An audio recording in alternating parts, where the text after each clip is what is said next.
Alô, você, seja bem-vindo a mais um episódio aqui do Arivalcast. Eu sou Arival Dias Casimiro, pastor aqui da Igreja Presbiteriana de Pinheiros. E hoje o nosso tema é sobre liberdade religiosa e o Estado mínimo. Nós estamos aqui com um convidado para lá de especial, o nosso querido irmão Gerson Lopes Fonteles, que é presbítero emérito e advogado lá em Fortaleza. O Gerson Fonteles, ele é presbítero emérito da Igreja Presbiteriana de Fortaleza, ele é professor universitário, mestre e doutor em Direito pela Universidade de Salamanca, na Espanha, autor do best-seller Bíblia, um estudo panorâmico e cronológico que foi publicado aqui pela Eziões, está na 6ª edição, está indo para a 7ª edição. Ele é casado com a Ana Maria Montenegro Jucá, tem 2 filhas, 2 netos, fruto do seu primeiro vínculo, e 2 enteados, filhos da sua esposa Ana Maria. Passo a palavra para o doutor Gerson. Saudações iniciais, doutor. É um prazer muito grande voltar à minha editora, né, que está levando à frente esta obra que foi publicada inicialmente no Nordeste para um público bastante restrito e, uma vez que a Ezion se interessou por esta obra,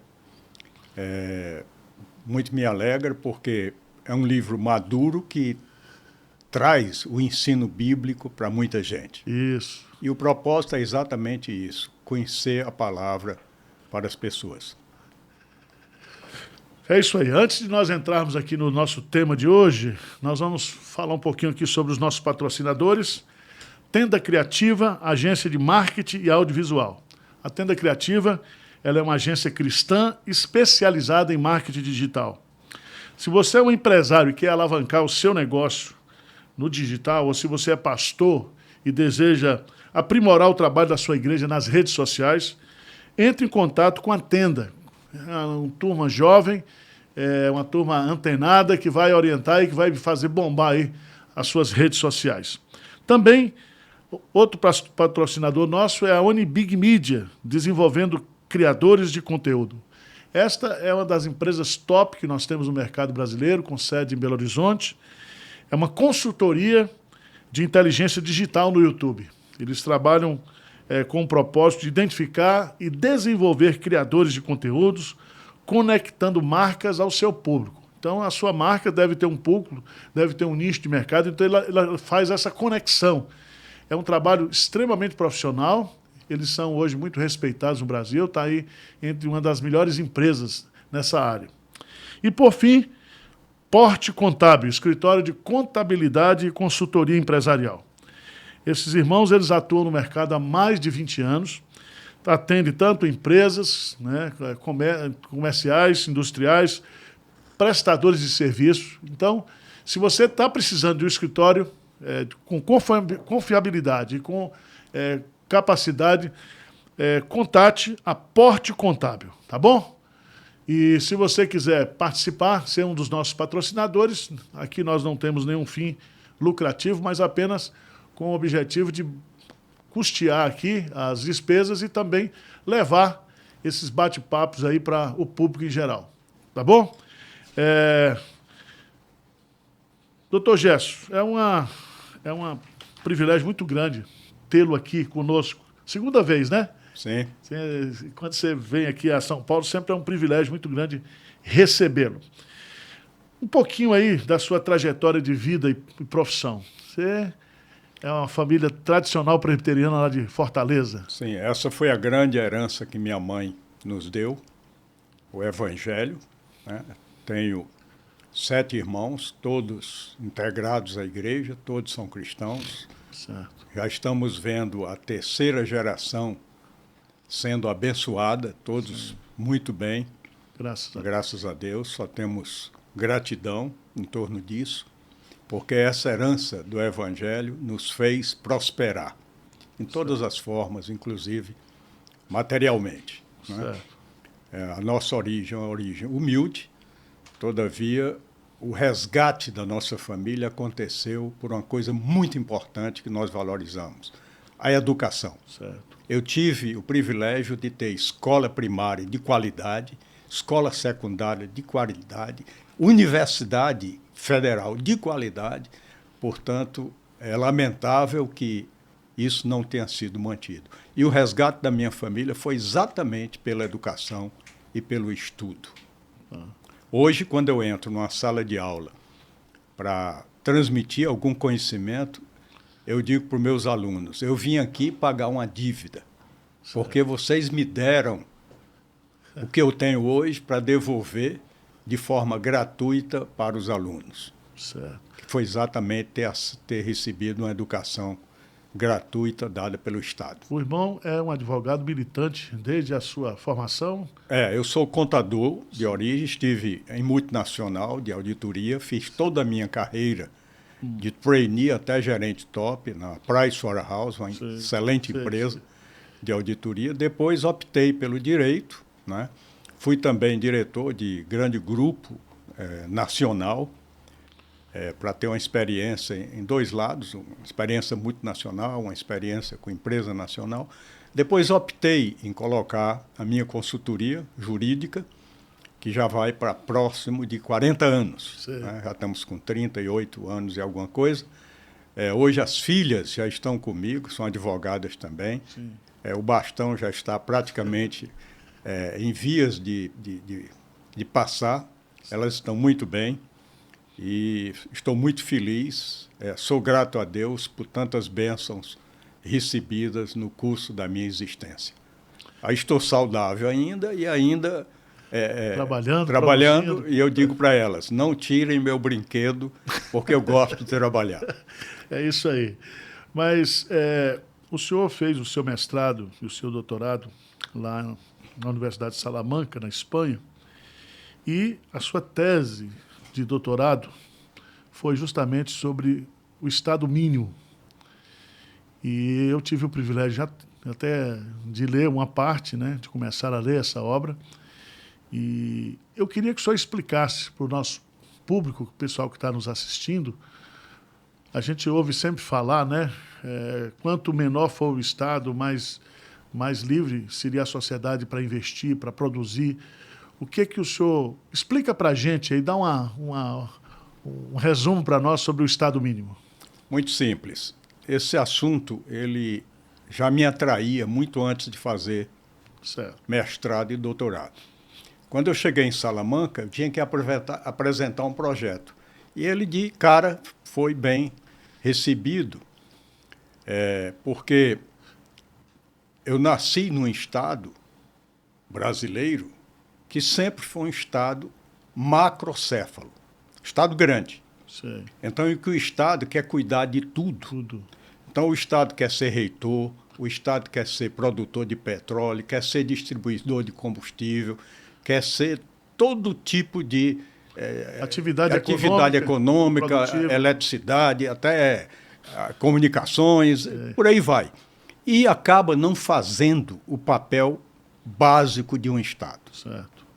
As funções básicas de um Estado são educação, que na minha infância eu tive de qualidade, foi perdida, segurança, Sim.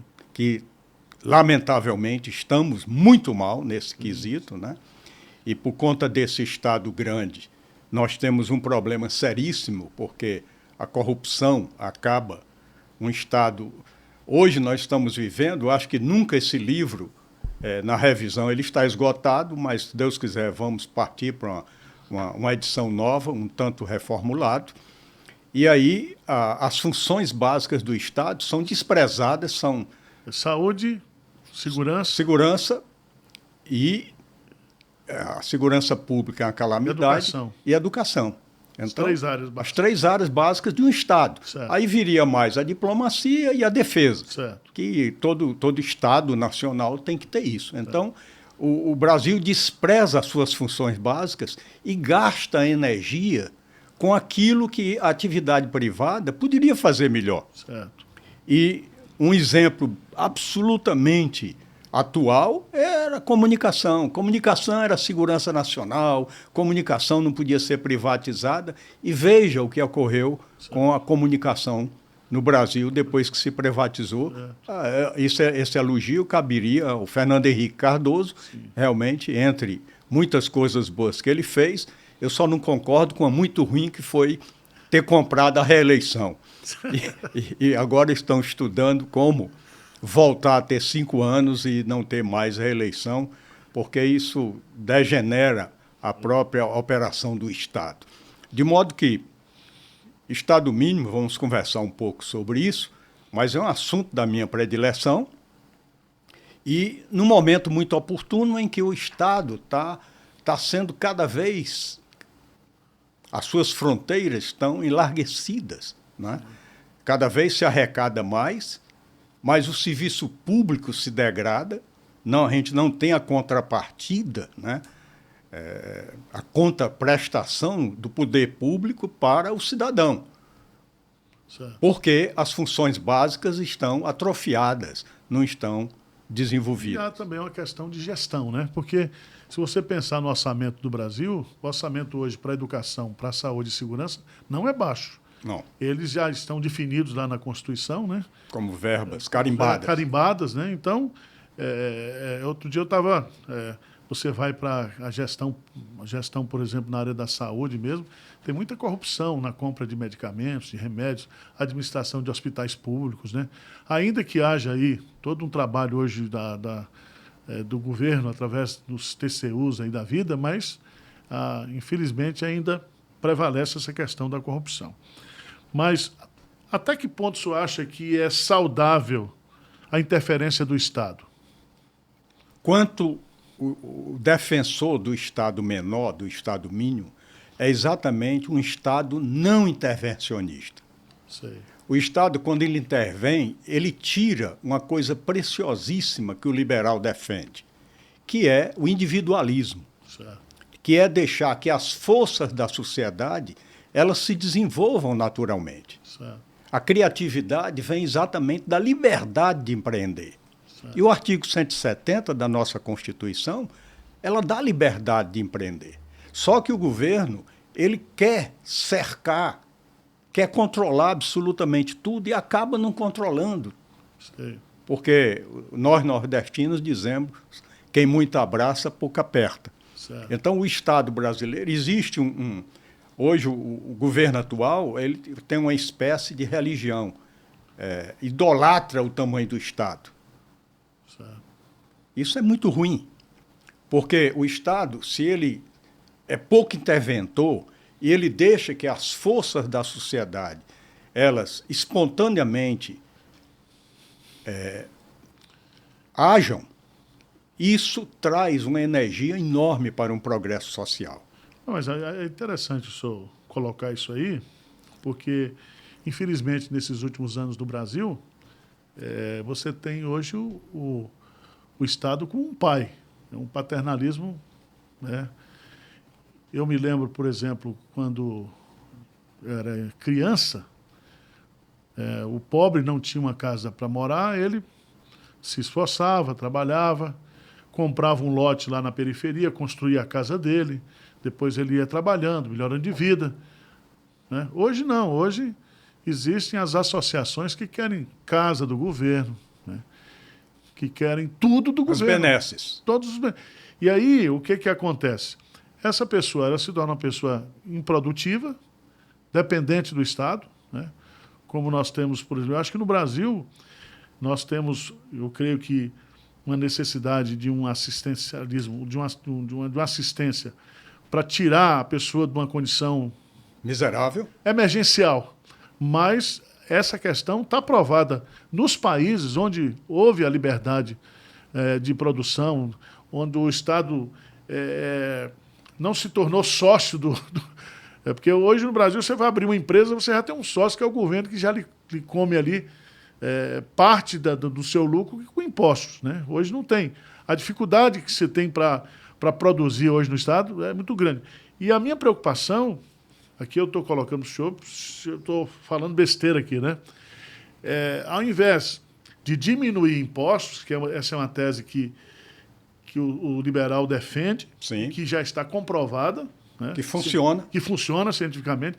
Quanto mais você diminui a carga de impostos, mais a arrecadação do Estado aumenta e mais a geração de riqueza aumenta. É isso? É isso. Na medida que você aumenta o I, que é o imposto, na equação econômica, você está tirando do consumo. Certo. Então, uma economia capitalista, ela vive de incentivo ao consumo. Então, quanto mais pessoas consumindo, mais a economia se desenvolve.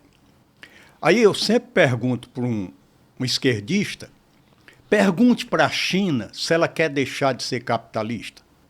Porque a China está tirando milhões de pessoas da miséria, segundo o último número que eu li, é aproximadamente 500 milhões de pessoas. Certo. Está tirando exatamente com a economia capitalista.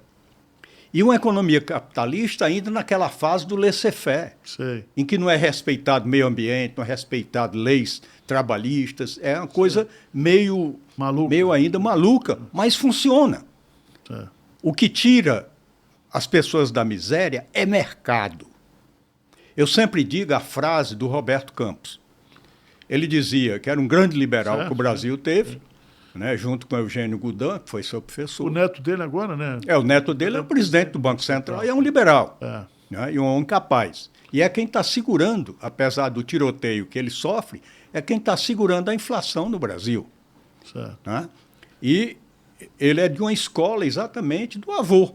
Certo. É uma escola liberal. Né? O senhor ia citar o que o Campos... Campos Neto dizia que o que o Estado pode fazer pelo cidadão é simplesmente um estrago. O bem é limitado, agora o estrago ele pode realmente fazer um grande estrago na vida do cidadão. Então, essa questão de aumentar o Estado, sem dúvida nenhuma, esse livro ele trata exatamente de diminuir a corrupção através da redução do tamanho do Estado. Certo. Na medida que você aumenta o tamanho do Estado, a corrupção vem atrás. Certo. Por quê? É o que aconteceu nesses escândalos que o Brasil teve. Quer dizer, o Brasil se mete em tudo e está voltando o modelo anterior, que deu focos enormes de corrupção mundiais, e isso volta de uma maneira muito forte. Porque não só pelas mesmas pessoas que voltaram ao poder, é pela metodologia. Porque você, por exemplo, um voto de um ministro monocrático derrubou uma lei estatal de controle das estatais, uma lei aprovada por um parlamento de 513 deputados e mais 81 senadores, que representa o povo. Então, um ministro, ao sair, deu uma canetada, e aí mais de 700 cargos das estatais foram ocupados imediatamente pela máquina e por políticos. Isso vai gerar o quê? Corrupção. Quando a lei das estatais tinha controle a respeito da governança das estatais. Eu não sou contra a empresa estatal. Eu sou contra tocar uma empresa estatal sem a governança da empresa privada. Certo. Então, agora mesmo, o governo está fazendo intervenções em segmentos altamente exitosos, como a Vale, que é uma tristeza, a própria Petrobras, né? Que caiu a sua rentabilidade, né? Aí fica atacando a distribuição de dividendos, quando o capital ele vive realmente da remuneração dos seus acionistas e seus reinvestimentos. Então, e tem muito pobre que comprou a ação. Isso traz um prejuízo. Então, esse intervencionismo é próprio de Estado grande. Certo. É uma estadolatria que nós vivemos hoje. Certo. E aí, a sua questão se põe, é que o Estado ele tem que cuidar. E aí a gente, se quiser, volta lá ao início do Estado europeu. Sim. Aí vamos lá para o início do século XVI, XVII. Né? Se quiserem, nomes é muito fácil. Eu fiz aqui uma pesquinha que está no livro, mas é muito importante a gente entender a origem das coisas. Então você tem lá os filósofos do Estado, os contratualistas. Então aqueles filósofos, eles pensaram em como deveria funcionar o Estado. Por quê? Porque os povos viviam em guerra constante. Eles se destruíam entre si. Era a lei da selva. Então o mais forte tomava a propriedade, tomava... Era um sistema mais tribal, né? Totalmente tribal. Então, eles começaram a pensar exatamente como é que nós vamos resolver isso. Então, quem primeiro pensou a respeito do Estado moderno foi Thomas Hobbes, um inglês. Né? E nós estamos falando lá no século XVII. Ele viveu muito, ele viveu 90 anos, então ele viveu praticamente com o pé em 2 séculos. E essa guerra de todos contra todos era um absurdo. Então, escuta, temos que organizar a sociedade. E aí ele mesmo criou a palavra Leviatã.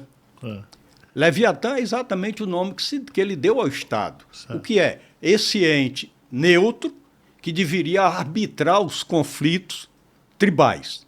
Certo. Ok? Para isso, nós vamos dar a ele algum dinheiro, que a gente chama hoje de impostos, certo, mas ele devia ser um árbitro neutro. Certo. Só que o Estado gostou desse papel. E aí, na sociedade brasileira, existe uma coisa muito curiosa. Nós temos uma pirâmide social totalmente invertida. O grande ente de uma democracia é o povo. Só que o povo está na base desse triângulo. Certo. No meio está o Estado, que é o meio pelo qual o povo se administra. Certo. E na cabeça está o governo, que é o gestor de plantão, e que passa, e que é eleito pelo voto. Certo. Né? E aí, essa questão de não ter alternância de poder é muito ruim. Mas essa pirâmide devia ser invertida.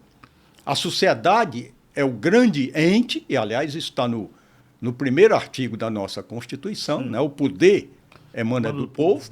Então, seria sociedade, depois o meio pelo qual ela se administra, certo, como é que ela conduz os administrados, que seria o Estado, e depois o gestor de plantão. Certo. Mas o que está hoje no Brasil é uma pirâmide invertida, certo, com os valores também invertidos nisso. Né?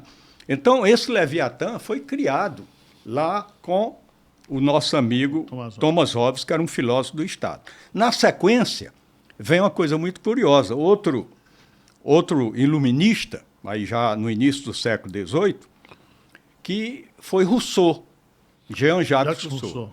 Ele criou aquela famosa teoria do bom selvagem, sim, dizendo que o homem era bom, a sociedade o corromperia, o tornaria mal. Só que a pergunta é a seguinte, que alguém não fez a Rousseau. Escuta, quando é que o homem bom se corrompeu para ser corruptor? Esquisito isso, né? Se ele era bom por natureza, então como era que existia um grupo que já estava corrompido? Essa pergunta ninguém fez a Rousseau, eu mesmo faço nesse livro.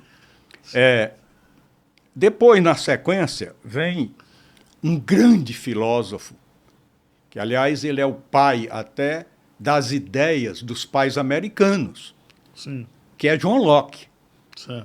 John Locke, ele diz que a sociedade tem que viver com um contrato social. Sim. Esse contrato social nada mais são as regras de convivência, né, do próprio ente, desse Leviatã, em que a sociedade se subordina a essas regras, né? E o Estado faz valer a sua neutralidade de administrar os conflitos dos administrados, dos cidadãos.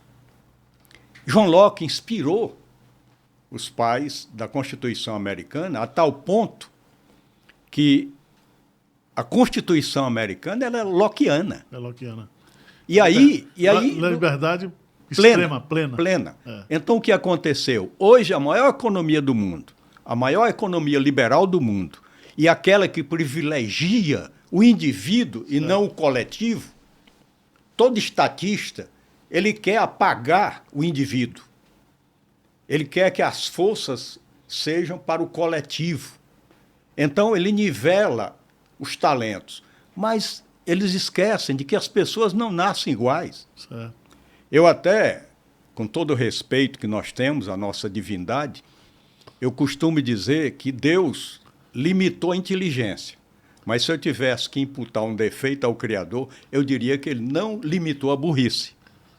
Isso é uma coisa muito interessante, porque é interessante... A burrice ele deixou à vontade. Deixou livre, né?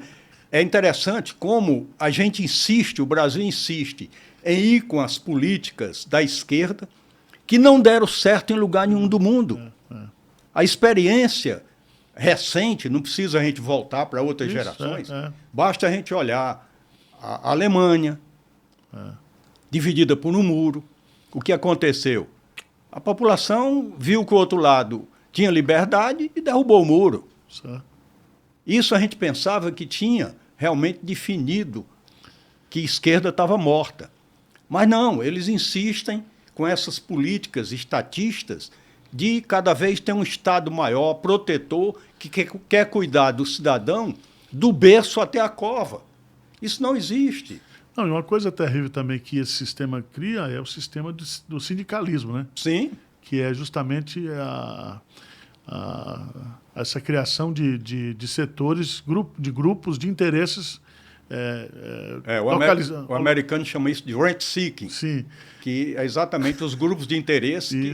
Eu citaria um grupo de interesse, os políticos brasileiros. Sim. Eu anotei aqui uma coisinha muito simples para dizer. Eu não sei se eu atrapalhar a sua sequência do filósofo. Eu ainda volto lá. Eu ainda volto lá. Vai chegar em Montesquieu? Para concluir, vou chegar lá. Olha, nós temos um Senado com 81 senadores. Os Estados Unidos, com 100 milhões de pessoas e a maior economia do mundo, tem 2 senadores por estado. Então lá tem 50 estados, tem somente 100 senadores.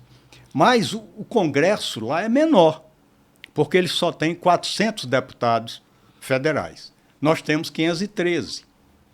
Uma vez eu fiz uma discussão com o doutor Germano Rigoto, quando ele cuidava do núcleo parlamentar lá da reforma tributária, era nosso chefe, eu fiz um debate numa universidade com ele, e eu disse, deputado, o parlamento poderia começar dando um exemplo. Vamos reduzir os deputados federais para 350. E isso não perderia representação democrática? Certo. Aí ele olhou para mim e disse, meu doutor, você já viu político cortar o galho no qual está sentado? No ano seguinte, ele foi eleito governador do Rio Grande do Sul. E aí eu entendi a frase dele, né, como uma frase realmente icônica. Então, nós temos um tamanho de parlamento. Quantos funcionários nós temos dentro do parlamento? Isso dá uma média de... Esse livro aqui está desatualizado, mas cada parlamentar custa por ano, na época que a estatística está atrasada, 30 milhões por ano. Cada parlamentar. Aí, se você contar, você vai para os estados, você tem 1.060 deputados estaduais e 58.205, estatística de hoje, vereadores. Esse grupo de interesse, todos eles têm privilégio. Todos eles são remunerados. Tem as emendas parlamentares, né? Sem contar as emendas parlamentares, que é outro absurdo. Então, esse custo do parlamento brasileiro, nós temos, só para dar um exemplo do que seria um Estado menor, nós temos, o Paulo Guedes, uma vez comentou sobre isso. 1.500 municípios, doutor Arival, não tem arrecadação de 1 centavo na sede do município. Eles vivem do fundo de participação dos municípios. Sim. Isso significa que o prefeito, nem a Câmara Municipal, nunca teve interesse em implantar o Código Tributário do município. Mas lá tem residências, lá tem prestação de serviço. Sim. Então, o Paulo Guedes tinha um projeto de lei pronto para dizer que, se esses municípios, durante alguns anos, não arrecadassem pelo menos 30% da sua receita na base territorial, eles perderiam a condição de município, se reincorporariam ao município de origem ou ao mais próximo. Certo. Exatamente para acabar esse custo de Câmara, de delegacia, de comarca, de juízes. Sim. E muitas vezes até de outros aparelhamentos que o Estado é obrigado a colocar. Certo. Então, esse grupo de interesse, chamado políticos, eles trazem para si aposentadorias privilegiadas, certo, planos de saúde, de hospitais, certo, de primeira categoria que o cidadão comum não tem. E quem paga é o governo, quem paga é o contribuinte. Quem paga é o cidadão. O cidadão. Então, não precisaria ir muito longe para fazer uma reforma no parlamento brasileiro, até para didaticamente ensinar a população que é possível economizar. Sim, mas eu só sendo advogado do diabo aqui, alguém poderia dizer que esse tipo de pensamento, esse tipo de crítica, a gente estaria satanizando a política. Não. Satanizando o Estado. Eu acho que, dentro da minha linguagem, eu acho que seria o contrário, seria um exorcismo. Nós estamos aqui falando de ciência. Então, nós estamos dizendo como aconteceu a fundação do Estado europeu, que deu à Europa o progresso para ela ser, todos eles, países de primeiro mundo. Certo. Isso foi graças a esses filósofos que pensaram como o Estado deveria agir, como deveria ser administrado. E aí, para concluir essa questão dos filósofos do Estado... Você estava em John Locke, né? Aí eu pulo para Hegel. Sei, Hegel. Esse alemão, ele colocou uma pitada muito boa para nós cristãos. Sei. Porque ele disse que o homem é um ser relacional. Isso foi a tese principal dele. Sei. E nessa relação, ele tinha 3 esferas de relação. A primeira delas, e a mais básica, a família, que é a primeira arena de disputa dos irmãos, etc. A segunda, a sociedade civil, onde ele vai trabalhar, onde ele vai ganhar o pão dele, onde ele vai competir. Certo. E a terceira, e é interessante como ele coloca nessa ordem, é o Estado, que é exatamente o ente que administra os cidadãos. Certo. Então veja como isso chega exatamente num ponto crucial nessa filosofia dos contratualistas ou dos iluministas, se alguém quer um pouco depois. Eles disseram o seguinte: Leviatã, administre-nos, todavia respeite 3 direitos naturais. Quais são os 3 direitos naturais? Isso está na nossa Constituição, certo. Logo no início. Direito à vida. Estado, você não pode nos matar. Certo. Número 2, não nos tire a liberdade. Nós temos o direito de ir e vir para onde a gente quiser, né? Direito de locomoção. Essa é um segundo direito natural. E, segundo eles, muitos deles que eram cristãos, eles disseram, esses são direitos naturais otorgados pelo Criador. Certo? O homem tem dentro de si esse direito à vida, o direito à liberdade e, por último, o direito à propriedade, que o esquerdista tanto combate. Mas o direito de propriedade no capitalismo, nas economias liberais, é exatamente o motor que faz com que a economia se desenvolva. Roberto Campos cita exatamente o exemplo de Hong Kong, colonizada pela Inglaterra. Certo. Hong Kong, uma rocha, nem água tem.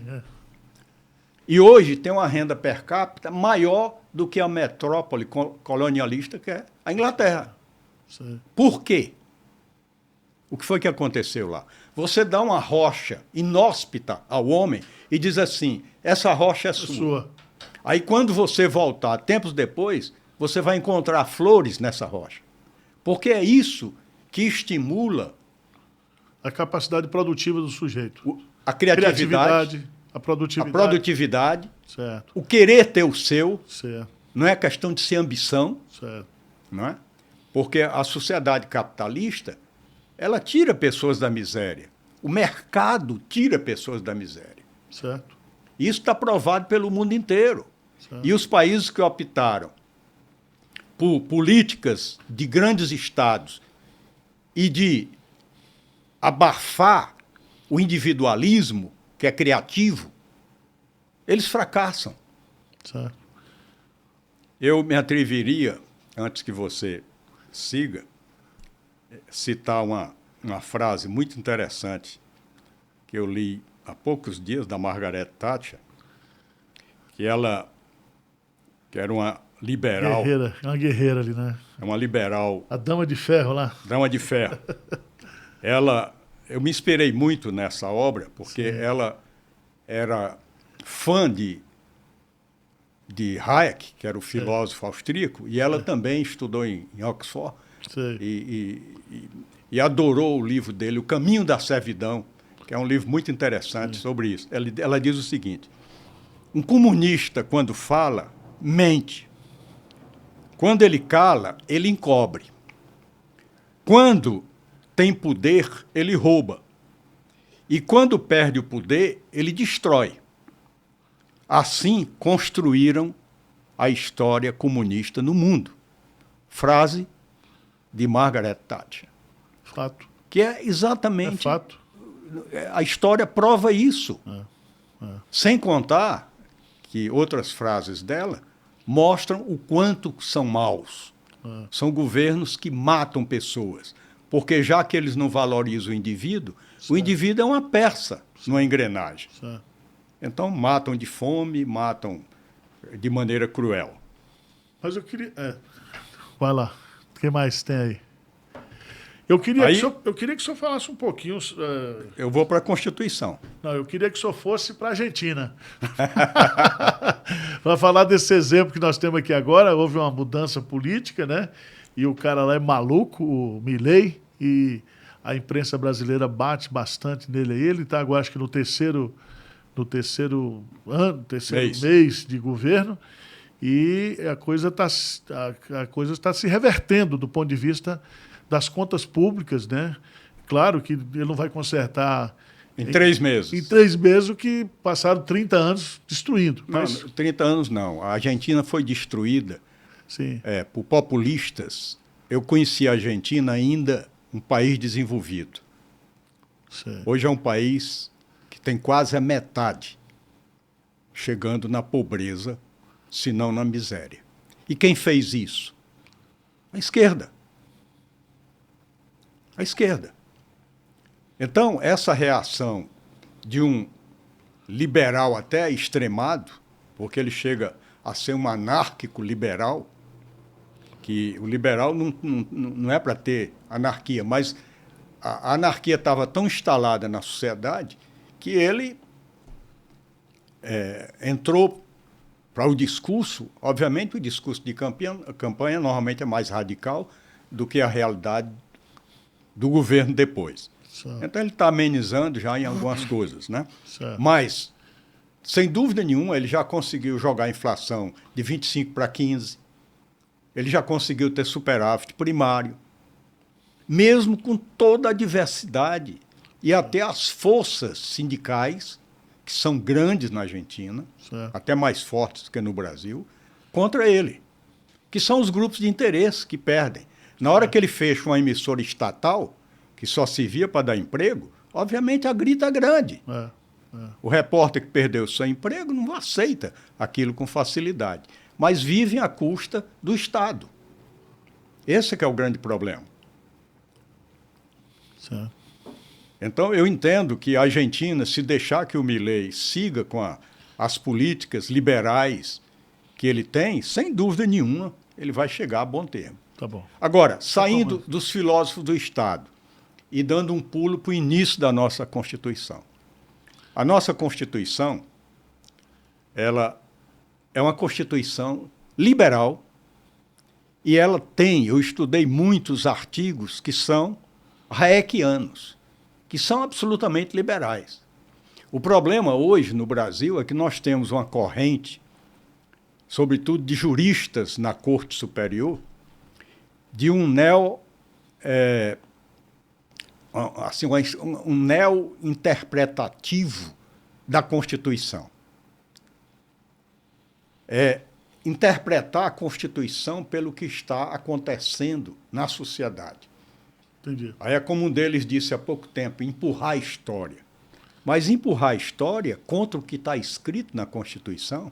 É uma questão de hermenêutica jurídica, né? Total. É a mesma coisa. Você estuda a Bíblia, interpretando o texto conforme a intenção do autor. Qual foi a intenção daqueles que promulgaram, né, e escreveram a nossa Constituição? Olha, o artigo 3º da Constituição, logo no início, diz que a sociedade brasileira é livre, justa e solidária. Aí, interpreta isso. A frase seguinte é: e dispõe a forma. Uma sociedade livre é aquela que fomenta. Se a gente fizer uma exegese da palavra, Sim. Fomentar é desenvolver... É um polo de fermentação, é fazer acontecer. Fazer acontecer, certo. Exatamente. Todas as formas, note Sim. quão forte é, todas as formas de liberdade. Aí diz liberdade de locomoção, aí volte lá os certo. Filósofos, né? Certo. Direito à liberdade, certo. de ir e vir. Direito de pensamento, é de qualquer forma. Certo. Eu posso pensar qualquer coisa. Qualquer absurdo. Aí diz, de pensamento, de religião também. Certo. Então eu posso ter a minha fé com total liberdade, sem que ninguém diga. Por isso que os templos de qualquer culto... são invioláveis, né? Eles são invioláveis e eles não podem ser tributados. Que agora estão aí com essa confusão de querendo tributar remuneração de clérigos, querendo limitar as fronteiras da igreja. Certo. Que é exatamente a Constituição quando diz que é imune. Imune é uma figura que decorre da Constituição, direto, não é isenção. Certo. Isenção eu preciso reconhecer. Certo. O poder público tem que me enquadrar nas qualificações da lei e dizer, bom, você é isento. Mas não é o caso. A imunidade decorre diretamente da Constituição. E o texto da lei diz que não pode tributar templos de qualquer culto. O cara pode gostar de adorar até o Satanás. Certo. Eu sou contra, mas ele tem o direito. E se ele disser que isso é um templo, é uma religião, certo, ele está enquadrado no princípio constitucional. Aí ele vai à frente. De preferências, quaisquer que sejam. certo. Então, isso é o que estava lá no Estado europeu há 350 anos atrás. E é o que o Constituinte escreveu na nossa Constituição. Mas aí, só pegando um exemplo nessa frase de preferências, hoje você tem essa questão da liberdade sexual, da preferência sexual, onde aquele que pensa de uma forma judaico-cristã, ele está sendo execrado. Execrado. Veja bem, particularmente eu acho que a pessoa ela escolhe o que ela quiser sexualmente. Agora, ela não pode impor. Exatamente. Mas essas pautas, o woke do mundo inteiro, que chegaram no Brasil, e, sobretudo, essa pauta da ONU, certo, a 2030, certo, que já maculou até as nossas cortes de justiça, certo, essas pautas identitárias, elas são terríveis. Certo. Porque não tem problema que toda sociedade tem minorias e elas têm que ser respeitadas. Sim, sim. Aliás, o liberal respeita. Agora, o que não pode é você impor uma pauta identitária minoritária a um todo numa democracia. Democracia é o regime de maioria. Então, o que acontece no Brasil? Um parlamentar que ele é líder de si mesmo, que é um partido nanico, ele perde uma votação no plenário, aí ele vai a uma corte e a corte dá a ele, atropelando a vontade do povo, que são os eleitos, né? Parlamentar eleito, corte constitucional ou corte legal de julgamento, ela não é eleita. Então, isso subverte totalmente as democracias. E nós estamos vivendo hoje, se você não concorda com o partido que está no poder, com a sua política, ou com o governante de plantão, então você pode estar correndo risco. Por isso que você tem que ir pela ciência, dizer, a ciência diz isto. Quando eu cito frases, eu tenho que citar a autoria.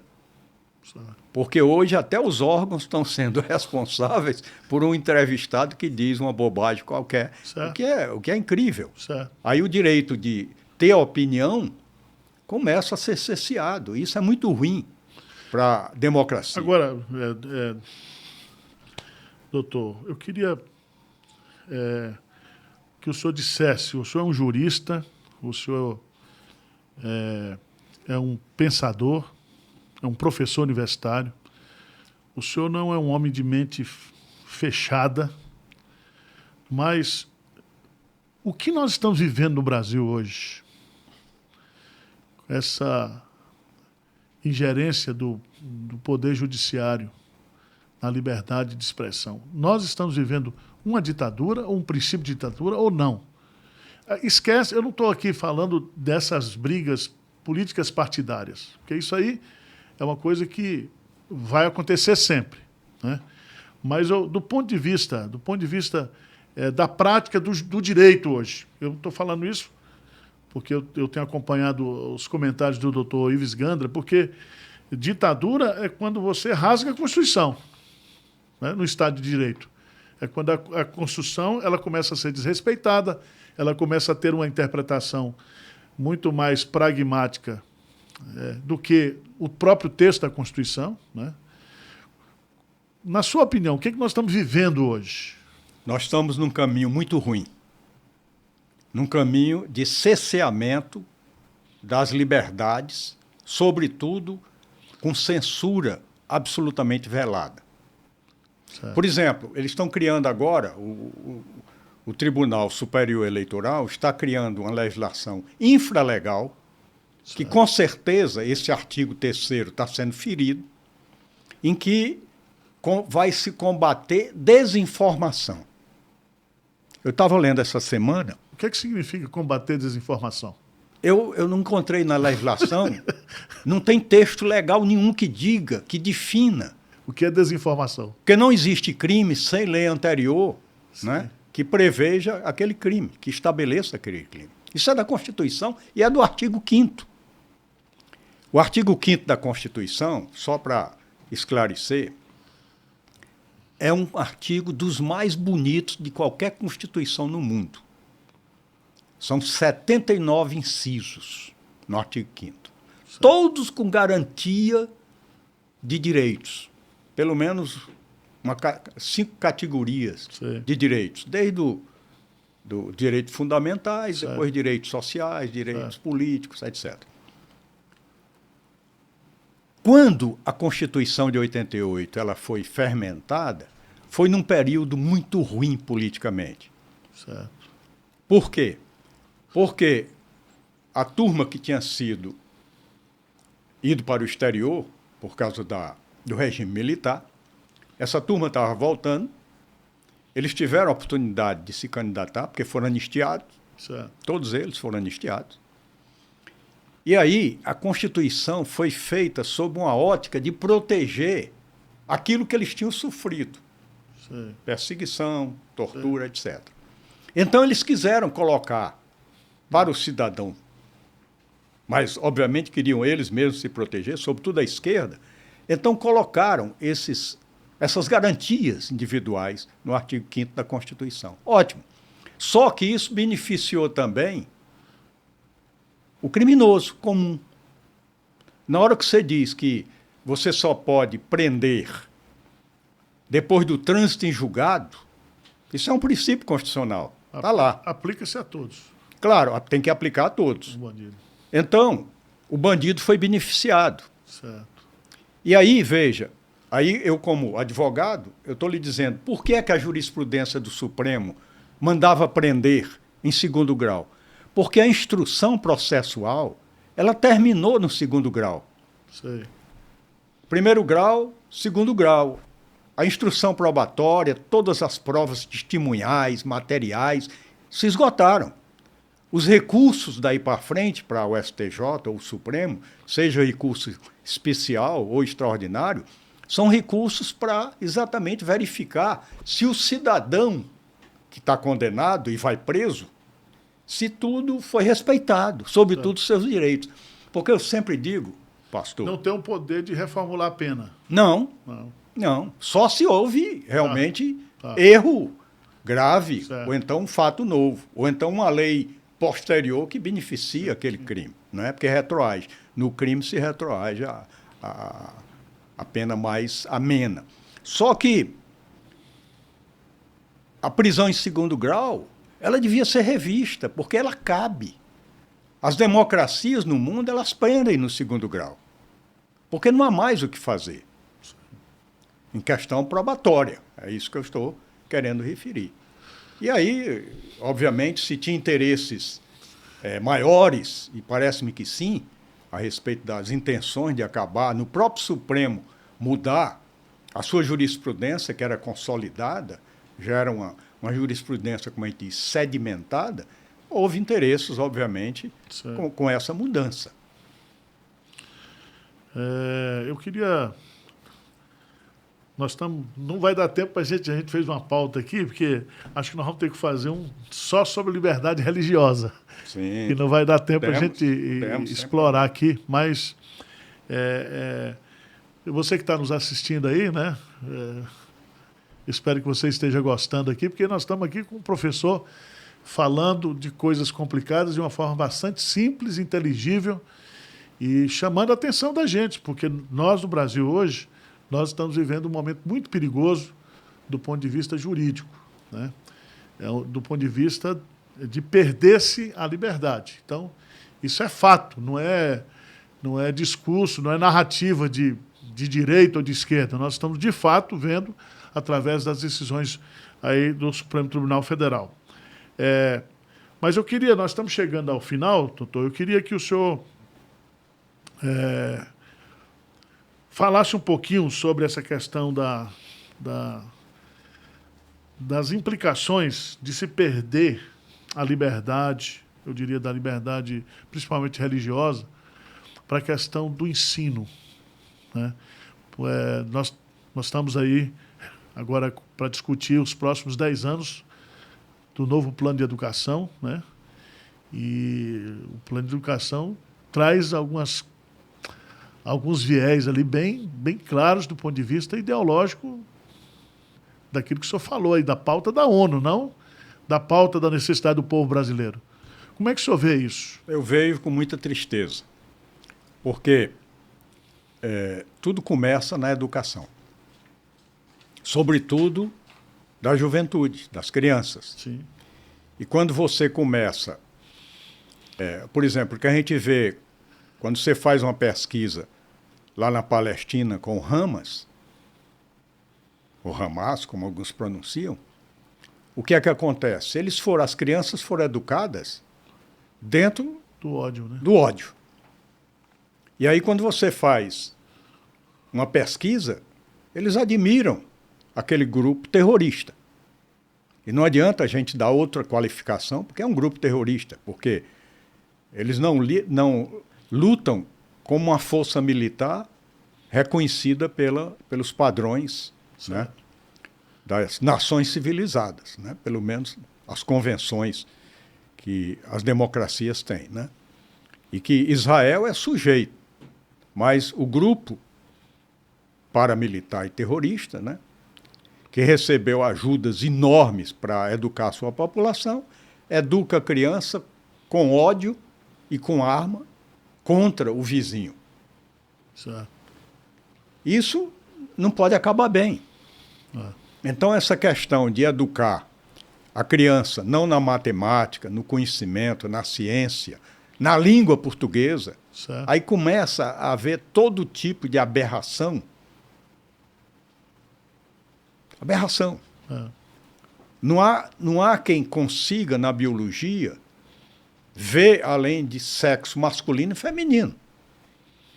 A natureza toda. Certo. Aí eles confundem a educação de uma criança com política de gênero, como se tivesse o ABC todo de gênero. Não existe. Eles confundem o que é preferência, e aí nós, liberais, respeitamos. Certo. Faça com o seu corpo o que você achar. Agora, não queira dizer que na natureza, e o homem como também natureza, é homem e mulher, e a nossa fé... E contradizendo toda a ciência, né? Porque não é uma questão científica. Contradiz a natureza e contradiz a própria ciência, né? Então, gênero é opção, é outra história. Mas aí você educa de uma maneira distorcida, e ao invés de você estar dentro da sala de aula, essa semana houve um deputado que levou ao parlamento uma escola primária de uma pessoa esquerdista que leva um parlamentar para dentro de uma sala de aula, homens vestidos de mulher, e vão lá dizer que a família não é a detentora do pátrio poder, começa a distorcer todos os valores da família, né, que são esses pilares que os contratualistas tanto falaram e tanto sugeriram e foram exitosos com esse caminhar, né? Porque, aliás, filosofia deixou-se de estudar em muitas escolas. É lamentável, mas eu acho que a gente tem saída. Sim. Saída é pela política. Embora a política esteja como está, mas nós temos um Congresso que tem os poderes para agir. Está faltando realmente atuação parlamentar, representantes do povo, para colocar freio. Aliás, isso também está na Constituição. Quando Montesquieu falou do poder dividido em 3 harmônicos entre si, judiciário, executivo e legislativo,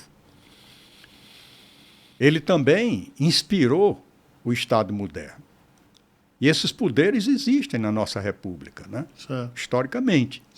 Só que eles estão desequilibrados.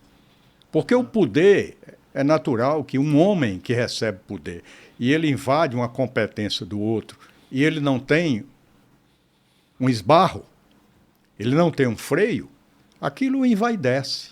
Não, e uma coisa que é muito interessante, Montesquieu acho que não pensava quando pensou no poder judiciário, essa questão do eleitoral, né? Isso aí só existe no Brasil.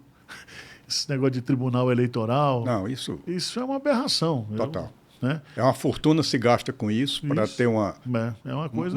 A justiça eleitoral. A justiça é a justiça. Não tem isso. Não precisa ter justiça eleitoral, como também não precisava ter justiça trabalhista. Sim. É outra aberração também. Certo. Né?